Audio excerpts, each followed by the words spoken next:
Welcome to the Envelopes Emmy Contender Series. I'm Yvonne Villarreal, and today we're talking to Sarah Paulson from the TV series American Horror Story Cult.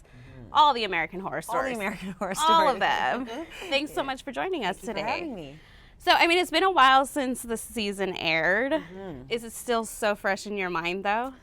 How could it not be? I mean, Yeah. we're still living in a climate politically that is complicated, and so everything feels fresh about all of it because every day there's just more and more to comprehend and wade through and digest. But I mean, when we shot this, it was like mere months after the election. So it was very fresh in our minds. What sort of state of mind were you in coming into the series? You know, it was interesting because sometimes when we do things on the show that are incredibly extreme in nature, character-wise, it's very easy to kind of dive into because you can dive into a character. When you're playing something that is closer to home in terms of like your actual experience and things that should be easier to access from an acting standpoint, it's actually harder because I think as people, we always keep ourselves somewhat at a distance from ourselves in a weird way in terms of fully knowing what makes us tick. So having to dive into all of that was a little bit more challenging than you might imagine. So I wasn't in the best frame of mind in terms of like how I was going to do this because I was in denial in my own way. So would you say in some ways this was like a character that was the closest to you of all the past ones, or? Probably, yeah, which is oddly harder to do than you would imagine. You know, I think people think like, oh, you're just playing yourself. I wasn't. Well, the season opens with the election night results coming in, and we see Allie with her family, and friends, watching the numbers come in. Yep. And her reaction to what happens is very intense. But I think American it was Horror like Story. It's supposed to be. Yeah. Well, that night was, there was intense, it was yeah. intense on all No matter sides. what side So what was that like filming that? Like it was very much like the expression of internalness that some people felt. Yeah. What's funny is that was day one of the season. That was exactly, we were starting the season with the beginning of it all. And I think, it's always that thing where, Allison was new on the show that year. I mean, everybody in the scene, nobody had worked together before. So there was a lot of newness and anxiety, I think, about that. And then we were asked to drudge up something that was not buried deep enough to have it be sort of easy to access. It was like, I don't even know what that looks like. I mean, I remember what I did on the night of the election, but this has to be, I didn't drop to my knees and start screaming the way Allie did, but it was an emotion I could understand, but it somehow, because it was so fresh, it just felt a little bit harder to do, What was election night for you like? That involved some vodka. I did not start that way, but as the results were rolling in, I was just like, give me a glass this big, just straight vodka. When did you stop watching? I was there until he came out. Wow. Yeah, and I remember I had a 9 a.m. call that they had purposely made later. We were shooting Ocean's 8, and they decided to give us all the morning, and not knowing what, we'd be in a celebration mood or not. And then we all watched Hillary's concession speech in the trailer as a group, all of us ladies from the movie. Yeah. What was that like? It was emotional, and everybody had a different emotional reaction. Some people were very open about their feelings, and some people were having more of a quiet experience. It was a very still room, I can say that much. So this season we see you very much vulnerable. Yes. There's a lot of weeping. And there's a lot of like just terror. Like she's in a constant state of like anxiety and. Well, that's because people were torturing her, including her own wife. Unbeknownst to her, she was literally being tortured. And for a while, we thought that was all in her head. Yeah. She thought so too. She wasn't sure. She, didn't feel she could trust herself. So everything that was happening, kept her in a constant state of anxiety and questioning, because if you can't trust, anybody around you because nobody claims to see what you're seeing. Right. And you've been having a history in your life of this kind of troubled internal life, you're probably more likely to question your own sanity. But so how is that even to play? Because it's just exhausting every day, I would imagine. It was. There did come a point where I sent Ryan an email and was just like, okay, I might need like just one peaceful scene of like, I don't care if it's a flashback from 10 years ago. And I didn't, he was like, no, this is what, and he's like, you're going to get your turn when it's time, when the season shifts and Allie's power is found. But I think, that didn't happen until what? It took a while. It took a while. So there was a lot of, it was, I don't like saying it was hard, like, coal mining is hard. Right, this is a different kind of hard. Your body doesn't, and I've said this before, I think to you even, your body doesn't know the difference between something that you're trying to create traumatic, a traumatic sense of visceral realness for the audience. You yourself are actually, it doesn't matter that there's a microphone over your head and that there's a boom operator and a camera guy, and that, there is a sense, if you're trying to create something that is real like that and potent for the audience, it has to be potent for you. For me anyway. I don't know how to fake it in a way. So by the end of the day, it does feel like you've been in some kind of car accident or something from an adrenaline standpoint, and you're really exhausted and all that. At the same time, it's totally thrilling because I would rather be doing that stuff than a more typical procedural show, of which I love many of them. But for me, stimulus-wise, it's more exciting. Do you just go home and collapse? Yeah, there was a lot of like face planting, just like walking in the house, keys on the ground, face into the couch. Yeah. Like, because how do you sort of leave that on the set? What do you do at home to take yourself out? Part of it was hard to do because so much of what we were creating was then happening in real time in all these weird ways that Ryan seems to have this magical way of like having this foreshadowing, I don't know, crystal ball. He probably has like some and some of it was truly horrifying, the things that the prescient things that were like how because we would read it and go, well, God, thank God we're not at that point where this is happening with the Proud Boys, and then you'd see these things being enacted in our society, which was sort of terrible and terrifying and scary. And so there was like no rest for the weary. No, you couldn't go home and kind of escape it unless I didn't turn on the television. But I watched like 4-hour blocks of MSNBC. Wow. So it was just like I did have to kind of like pull the plug on that for a little bit because. Just puppies and kitten videos. Puppy and kitten videos are all I can let. And Bravo. And Bravo. All that intake. All that intake is great. The rest of it wasn't helpful. Well, and this season, Ryan incorporated some of your phobias, right? Yeah, he did. Yes, he did. So I didn't know that this whole Trypophobia or trypophobia. I don't think I've ever gotten clarity on the pronunciation of it. But it's a thing. If you Google it. My friend was saying that, he can't see. It's really horrible because the test you take to see if you have it literally is something I can't even talk to you about without like the back of my throat. When did you realize you had this? I think it was something weird. I think I saw a natural sponge in a store once, and it gave me like the hair on my arm stood up, and I was like, and I felt my throat close up, and I thought, oh, wow. I don't like seeing all those gaping holes touching other gaping holes. Like it really gives me the heaves. And then I told Ryan one night, and he thought it was hilarious. Of course, he's like, "That's crazy, lady. That's funny." Ooh. And then of course, but I told him that 5 years ago. I did not think he would, inflict that upon me in season 7 of a. When did you learn he would? Was it reading the script, or no? He told he said, you? "Lady, I think I'm gonna give you some." And at first I thought, oh, it'll be fine because, I know it's fake. I know whatever. it's fake, and but it just. And also, I don't exactly know what happens to me when I see it in life, but trying to call up something that would, because I kind of go into this like whiteout mode of like, I'm not seeing what I'm seeing, so in order to try to create some physical sensory reaction that was real, that the audience could feel. It doesn't matter if I'm experiencing it internally, but nobody. So I had to find a way to make it something that was perceptible. Because also, when I'm having it happen, all I'm trying to do is deny it. Whereas if you're going to perform it, you need to have it happen.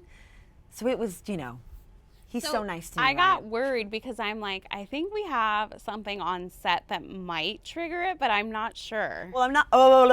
See, that's what I thought.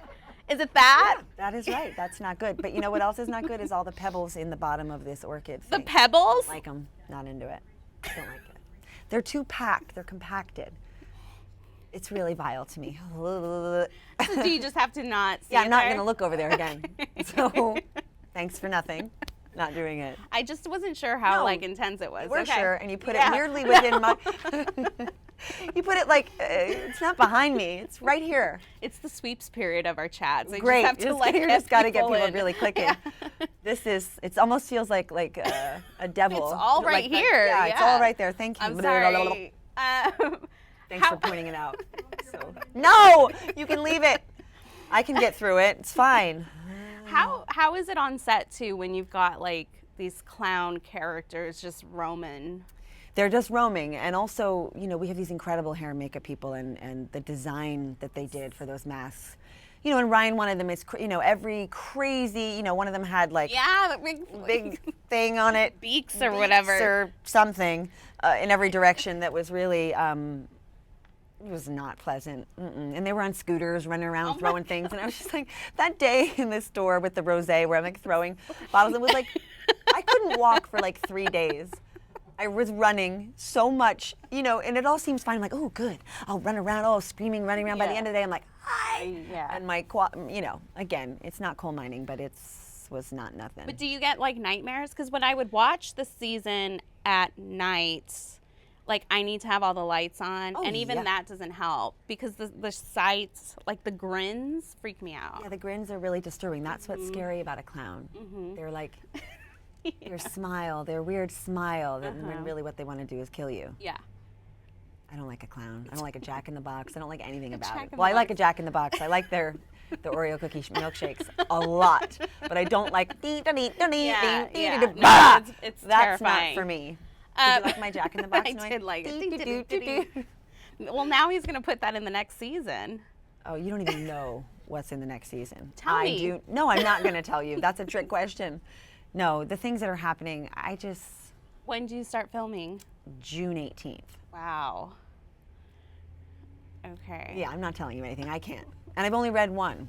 Usually by now I've read more than that. But I don't think, And you still are like, okay, I'll do it?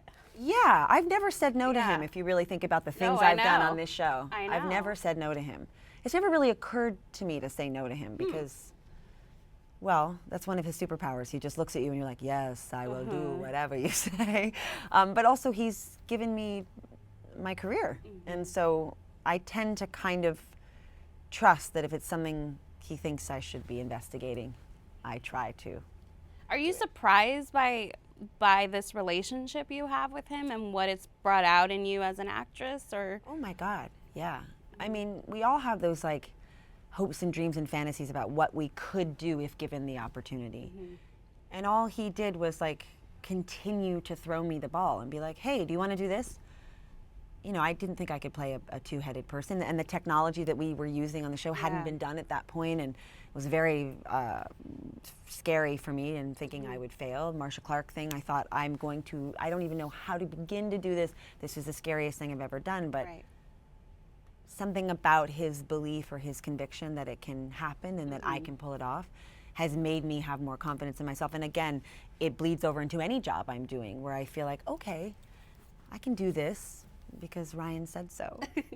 Do you ask for his advice on I do. projects? Yeah, I mean, I don't really send him scripts, but I say, there's this idea about this, and he'll go, oh, no, lady, I don't like that idea. Oh, yes, I do like that idea. I like that director. Oh, that's very cool. Yes, do that. No, don't do that. I don't always listen to him because sometimes other things come into play for me as a performer, that he sometimes thinks of both performing things and also business things in terms of, what's good for the longevity of my career. And sometimes I think I'd like to go to someplace in Des Moines and do a play in the basement because that's going to speak to my soul. Right. And sometimes things that come to me would conflict with things we have on the books. So then that's something where I always have to go to him and say, can I do this? And sometimes the answer is no because of, Conflict. yeah, scheduling and stuff. What was the moment this season that he just really pushed you farther than you thought you were capable of? I think episodes 1 through 7. I mean, there was a relentlessness to it, to the point where I felt like wow, this is not easy to do. And also I wasn't sure I could find other ways of playing the same beats, of being terrorized like this. And again, like in a life experience, you wouldn't be thinking, how do I come up with other ways to express my terror? But I don't want the audience to be like, boy, we've been looking at your tonsils for the last 8 months and we're really sick of it. And at the same time, I have to do what is required of me and what ultimately his goal was. And I think that this was really right, was by the time Allie came back into her own and discovered things about herself she didn't know she was capable of. She had been through so much that absolutely nothing would faze her. And the only way to get her to that place was to have her really look around and see not a single person in the world she could trust. Well, yeah, talk about that moment where she's in the bathroom. It's the bathroom, I believe. And Ivy comes in and takes off. Yeah, it's funny because when you said what was the moment you realized you've been pushed to the limit, that scene alone where I had been running around the house and then there I am cowering in the bathroom and then so in the bathroom what happens is I see her physically. Okay. She's got the mask on, but I can tell it's her. I think it's her. She runs and then I reveal myself as a member of the cult by taking off the mask and saying, looking at her with like, listen, I'm coming for you. And it's going to be a big glass of red wine with arsenic in it, and you're going to die. Yeah, you're and I'm going to die. laugh. How was that sort of to reclaim her power, have her go through that and come out at the end? Like, did you think she, in doing that, in the end, was more dangerous than Kai? Yes, I do actually. And this is a conversation I had with Ryan and with Tim Minear and some of the writers was like, what are we saying by the end of this? Is that in order for her to claim her power and to right some really egregious wrongs, is she not more dangerous than he was? And it was a really interesting conversation, and I think the way the season ends with her putting the green cloak on her head, and a lot of people had a lot of questions about that. I liked the mystery of it, and it was an important thing where we talked about adding the scene in with her son, because I kept thinking, like, so if I'm going to go off and basically work in another version of this kind of cult underground while being a senator, but what about my boy? What is it that I'm sort of saying to him about his future as a man?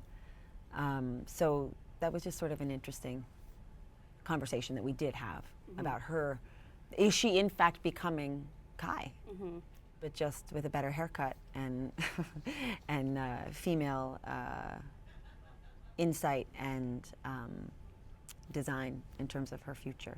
How about, what was it like to see Evan in this role? I mean, you two are the ones that have been on this since the beginning. I happen to think Evan's one of the most extraordinary actors that we have, and every season he does anything, I always think, God, could anybody be better than Evan Peters? And then every year he kind of tops himself. This year he had to do, how many characters did he play? A lot. It was like 13. And also some of them, with the way Horror Story works, which I think is a real testament to his talent, and everybody that does anything that resonates with anyone on the show, is that sometimes we get these scripts where he's playing, all these different cult leaders, and he gets the script 2 days before. And he learns for the first time that he's playing Koresh, and he's like, whoa, and he's got to go down this, rabbit hole of learning all this stuff, and hair and makeup have to get into this, quick business of building that look for him. But it's really hard to do everything that quickly and to do it successfully, and I thought he did it so brilliantly, and he's my acting hero. Really. He said a lot of nice things about you too. Well, I paid him. We have some questions from social, if you don't mind. I do mind. No, I'm just kidding. I'm kidding. Would you ever consider doing another play off or on Broadway? Oh my God, yes. And there are 2 things in the works. The timing of it is the question of how can we carve out the time, because I want to do it very, very, very much. They don't have little circle things involved, right? No, none of those. Yeah. No. If you had the chance to play another character from Ocean's 8, who would you choose? That's hard, because Sandy and Kate both play real sophisticated, complicated, badass ladies. Kate's clothes are like my favorite clothes ever. I don't think they would look quite the same on me, but I would like to wear her clothing. So I guess I would say her character. Was that just like the best set to be on? Yeah, it really was. And it was nothing that I think a lot of people in the beginning, including myself, was like, well, who's going to be the last person coming out of the trailer? What's it going to be like? And it was the most, nobody ever waited on anyone. We were all together as a group and picking each other's brains about different ways to get through the day as a woman and with full-time job. A lot of them have children, and so it was just a really familial, wonderful vibe. And there was some online shopping that happened, like en masse, like as a group of like, should I get those pants? Sandy Bullock, do you think I should get these pants? Hey, Kate, what do you think? Rihanna, should I get, Nice. Yeah, that was like interesting to get fashion tips from different, from like people with really varying degrees of interest in fashion and also like different tastes. Yeah. I was like, you should definitely get those parachute pants. I'm like, okay, well. Did you get them? I didn't, but I was like, they would look great on you. I don't think I can pull it off at all, but But you wanted to get them because so-and-so said you should have them. Right. You wanted to be like, oh, I'm going to get those pants. Rihanna told me to get these, so yeah. Yeah. How about Ratchet? What can you tell us about that? I can tell you that we haven't started filming it. I have read a script that I think is fantastic. I think it's going to be really special. I just don't know when I'm going to start it. But it's soon, I think. Okay. Yeah, post-horror story, I think. Okay. Yeah. Well, we're going to end things with a lightning round. Uh-oh. A lightning round. Does that mean that I answer in a lightning fast way? Yes. Okay, like don't think is what you're Don't after? think. Okay. If you want to provide context, we allow it. Okay. But yeah, fast. Is there a buzz? Are you going to throw that thing at my head? I'm going to get some of these pebbles. Last show you binge watched? The Crown. Okay. If you could go back and be on any TV show ever, what would it be? Homeland. A lot of people watch TV to unwind. What do you do to unwind? I watch The Housewives. Housewives of New York. I'm living for it. It's just too good. Bethany and Carol. Bethany, Carol, what happened? What happened? I loved their friendship, but I feel like there's more to Have you picked a side? I don't have a side. I want to know I can't quite get a sense, like where did the love go?